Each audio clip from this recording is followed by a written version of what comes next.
नमस्कार बंधुगण, आम चैनल को आपण मानक स्वागत। आज आम आपण मानक घर पर किसी शुभ अशुभ टिप्स नहीं आसीचु, जहाँ को पूर्वपुरुष माने पुराण शास्त्र रे वास्तुशास्त्र रे लिखि जाइछन्ति। समय बाहर करी निश्चय पढ़ंतु। घरर मुख्य द्वार पाखरे हसुथिबा बुद्धंक फोटो एवं मूर्ति रखिबा उचित। एहा द्वारा घरे नकारात्मक शक्ति घर को प्रवेश करिपारे नहीं एवं घरे धनर वृद्धि होइथाए। घरे छोट पिला मानकर पढ़िबा टेबुल पूर्व दिग को हेबा आवश्यक।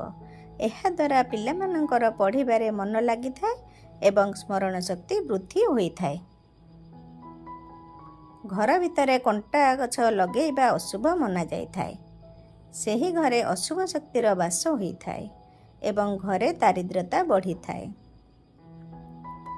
रोषे घरे तावा को ओलटाई रखिबा उचित नुहे।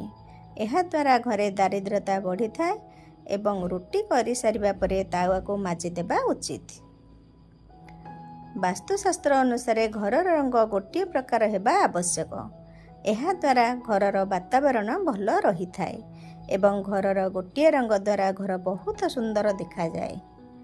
विभिन्न प्रकार रंग द्वारा ग्रह मानकर खराब प्रभाव पड़िथाए, कारण प्रत्येक ग्रह मानकर अलग अलग रंग प्रतीक होइथाए। घरर साजसज्जारे केबे भी कला रंगर व्यवहार करिबा उचित नुहे, कारण वास्तुशास्त्र अनुसार एहाको अशुभ मना जाए। वास्तुशास्त्र अनुसार घरर सोफा एवं टीवी उत्तर दिगरे रहिबा शुभ मना जाइथाए। चिरा मैला पोशाक पिंधिबा द्वारा घरे दारिद्रता वृद्धि होइथाए एवं घरर परदा को मध्य चिरा कि मैला लगाइबा उचित नुहे। एहा द्वारा घरे नकारात्मक शक्ति प्रवेश करिथाए। घरे यदि फोटो लगाइछन्ति तेबे दुख, हिंसा कि अपराध, पानी रे बुड़ी जाइथिबा डंगा इत्यादि को घरे लगांतु नहीं। एहा घर पई अमंगल होइथाए। गद गछ घर बाड़ी रे लगाइबा द्वारा घर को साप आसी न थाए। घरे जदि अधिक मूषा रुहंती तेबे वर्षा दिन रे साप घर को आसी थाए। तेणु घर को सबुबले सफा रखंतु, सबुबले सतर्क रहिबा आवश्यक। केबे भी घरर उत्तर पूर्व एवं ईशान अग्निकोण रे जोता चपल रखिबा उचित नुहे। एहा द्वारा घर को आसुथिबा देवी शक्ति प्रति बाधा आसी थाए एवं घर भितरे चमड़ारे तैयारी जोता चपल पिंधिबा उचित नुहे।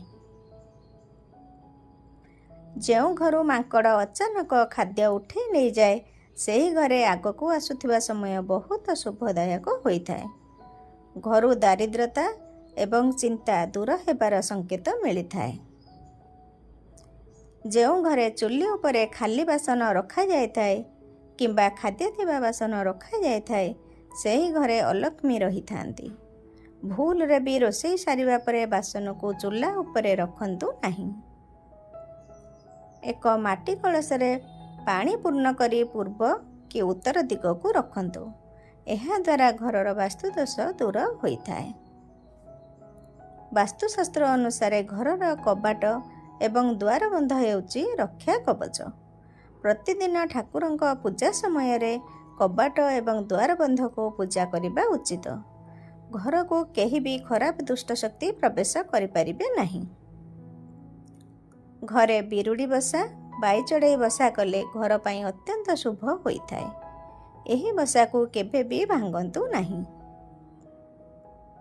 जदि घरे प्रतिदिन किछि ना किछि अघटन घटुची तेबे जानिबे सेही घरे अलक्ष्मी, भूतप्रेत, पिशाच, खराब शक्ति माने रहुचंती। यथा शीघ्र ब्राह्मण को डाकी घरे एक पूजा करिबा आवश्यक। घरे द्वार बंधरे आंब पत्रर तोरण लगाइबा उचित एवं मुख्य द्वार पाखरे गणेश एवं पंचमुखी हनुमान एवं माँ लक्ष्मींकर फोटो लगाइबा आवश्यक। एहा कले घरु अशुभ शक्ति दूरेई जिवो। घरे प्रतिदिन सकाळे एवं संध्यारे भागवत गीता एवं हनुमान चालीसा बोलंतु। एहा द्वारा घरे सबुबले सुख शांति बजाय रहिबो। कुला एवं छांचुणी एका संगरे किणंतु नहीं। ଏବଂ ଏକା ସାଙ୍ଗରେ ମଧ୍ୟ କୁଲା ଛାଞ୍ଚୁଣି ରଖନ୍ତୁ ନାହିଁ। ଏହା ଘର ପାଇଁ କ୍ଷତିକାରକ। ଘର ସାମ୍ନାରେ ପଥର ଗଦା କରି ରଖନ୍ତୁ ନାହିଁ। କଣ୍ଟା ଗଛ ଏବଂ କ୍ଷୀର ବାହାରୁଥିବା ଗଛ ଭୁଲରେ ବି ଘର ସାମ୍ନାରେ ରଖନ୍ତୁ ନାହିଁ। ଏହାଦ୍ୱାରା ଘରେ କଳହ ଲାଗି ରହିଥାଏ। ଛେଳି ଗୋଡ଼ର ଧୂଳି, ଘୁଷୁରୀ ଗୋଡ଼ର ଧୂଳି, ଝାଡ଼ୁ କରିବା ପରେ ବାହାରର ଧୂଳି ଯଦି ଘରେ ପଡ଼େ ଏବଂ ଯଦି ମାସିକ ଧର୍ମ ସମୟରେ ନାରୀର ପାଦ ଧୂଳି ଠାକୁର ଘରେ ପଡ଼େ, ତେବେ ଧନୀ ଥିଲେ ଗରିବ ହୋଇଯିବେ। ଗାଈ ଗୋଡ଼ର ଧୂଳି, ଧାନର ଧୂଳି ଏବଂ ଭଣଜା ଗୋଡ଼ର ଧୂଳି ଯଦି ଘରେ ପଡ଼େ, ତେବେ ଗରିବ ଥିଲେ ଧନୀ ହୋଇଯିବେ। ଘରେ କଳା ପିମ୍ପୁଡ଼ି ବାହାରିଲେ ଶୁଭ ହୋଇଥାଏ। ନାଲି ପିମ୍ପୁଡ଼ି ବାହାରିଲେ ଖର୍ଚ୍ଚ ଅଧିକ ହୋଇଥାଏ। ସୁନା ଓ ରୂପାକୁ ଏକାଠି ରଖିଲେ ସୁନା କଳା ପଡ଼ିଯାଏ। ସୁନାକୁ ନାଲି କପଡ଼ାରେ ଗୁଡ଼ାଇ ରଖିବା ଶୁଭ ହୋଇଥାଏ। ରୋଷେଇ ଘରେ କେବେ ବି ଝାଡ଼ୁକୁ ରଖନ୍ତୁ ନାହିଁ ଏବଂ ଝାଡ଼ୁକୁ ସବୁବେଳେ ଲୁଚେଇକି ରଖନ୍ତୁ। ଧାରୁଆ ଜିନିଷ, ଛୁରୀ, କଇଁଚି ଇତ୍ୟାଦିକୁ ଏକ ଡବାରେ ଓଲଟାଇ ରଖନ୍ତୁ। ଏହାଦ୍ୱାରା ଘରର ପରିବେଶ ହସ ଖୁସିରେ ରହେ। ଘର ଠାକୁରଙ୍କର ପୂଜା ସକାଳ 5ଟାରୁ 8ଟା ମଧ୍ୟରେ କରନ୍ତୁ। ଘରେ ସୁଖ ସମୃଦ୍ଧି ବୃଦ୍ଧି ହୋଇଥାଏ ଏବଂ ଘର ଠାକୁରଙ୍କୁ ପୂର୍ବକୁ ମୁହଁ କରି ପୂଜା କରନ୍ତୁ। ସବୁଦିନ ଗାଧୋଇ ସାରିବା ପରେ ଘରର ଦ୍ୱାର ପାଖରେ ଏବଂ ଠାକୁରଙ୍କ ପାଖରେ ପୂର୍ଣ୍ଣ କଳସ ରଖିଲେ ଶୁଭ ହୋଇଥାଏ। ଘରର କବାଟ ଖୋଲିବା ଏବଂ ବନ୍ଦ କରିବା ସମୟରେ ଯେମିତି କର୍କଶ ଶବ୍ଦ ନ ହୁଏ, ସେଥିପ୍ରତି ନିଶ୍ଚୟ ଧ୍ୟାନ ଦେବା ଉଚିତ। ଶବ୍ଦ ହେଲେ ଘରେ କଳି ଝଗଡ଼ା, ଅଶାନ୍ତି ଲାଗି ରହିଥାଏ। କବାଟ ଓ ଝରକାର କବଜାରେ ମଝିରେ ମଝିରେ ତେଲ ଦିଅନ୍ତୁ। ବାସ୍ତୁଦୋଷ ଦୂର କରିବା ପାଇଁ ଘରେ ତୁଳସୀ ଗଛ ଲଗାନ୍ତୁ ଏବଂ ପ୍ରତିଦିନ ପାଣି ଦିଅନ୍ତୁ। ଘର ପୋଛିବା ସମୟରେ ଟିକେ ଲୁଣ ପକାଇ ଘର ପୋଛନ୍ତୁ। ଘରୁ ନକାରାତ୍ମକ ଶକ୍ତିର ପ୍ରଭାବ ଘରୁ ଚାଲିଯିବ। ସକାଳୁ ଉଠିବା ପରେ ପ୍ରଥମେ ଘରର ଦ୍ୱାରରେ ନିଶ୍ଚୟ ଗୋବର ପାଣି ପକାନ୍ତୁ। ନହେଲେ ଖାଲି ପାଣି ନିଶ୍ଚୟ ପକାଇବା ଉଚିତ। ରାତିରେ ଘର ଓଳାନ୍ତୁ ନାହିଁ। ଯଦି ଅଧିକ ଅଳିଆ ହୋଇଛି, ଓଳେଇବାକୁ ଚାହୁଁଛନ୍ତି, ତେବେ ଘରର ଅଳିଆକୁ ବାହାରକୁ ପକାନ୍ତୁ ନାହିଁ। ଏହାଦ୍ୱାରା ଘରୁ ଲକ୍ଷ୍ମୀ ଛାଡ଼ି ଚାଲିଯାଆନ୍ତି। ଘରେ ଲକ୍ଷ୍ମୀଙ୍କର ବସିବା ପ୍ରତିମୂର୍ତ୍ତି ପୂଜା କଲେ ଶୁଭ, କିନ୍ତୁ ଦୋକାନରେ ମା ଲକ୍ଷ୍ମୀଙ୍କର ଠିଆ ହୋଇଥିବା ଫଟୋକୁ ପୂଜା କରିବା ଉଚିତ। ପ୍ରତ୍ୟେକ ଗୁରୁବାର ଦିନରେ ଦ୍ୱାରବନ୍ଧ ଧୋଇ ଝୋଟି ଦେଲେ ମା ଲକ୍ଷ୍ମୀ ସବୁବେଳେ ଘରେ ବାସ କରିଥାନ୍ତି। ଝୋଟି ଦେଖିଲେ ଅଶୁଭ ଶକ୍ତି ଘରକୁ ପ୍ରବେଶ କରିବାକୁ ଡରିଥାନ୍ତି। ଔଷଧ ପୂର୍ବ କିମ୍ବା ଉତ୍ତର ଦିଗରେ ରଖିବା ଉଚିତ। ଏହାଦ୍ୱାରା ଔଷଧ ଉଚିତ କାମ କରିଥାଏ। ଯେଉଁ ଘରେ ବାରମ୍ବାର ବିଲେଇ ପ୍ରବେଶ କରିଥାଏ କିମ୍ବା 2ଟି ବିଲେଇ ଘରେ କଳି କରନ୍ତି, ତେବେ ଏହା ଘର ପାଇଁ ଅମଙ୍ଗଳ ହୋଇଥାଏ ଏବଂ ଧନର ଆଗମନ ଅଟକି ଯାଇଥାଏ। ଘରର ଯେକୌଣସି ଚାବି ରୋଷେଇ ଘରେ ଏବଂ ଠାକୁର ଘରେ ରଖିବା ଘର ପାଇଁ ଅଶୁଭ ହୋଇଥାଏ।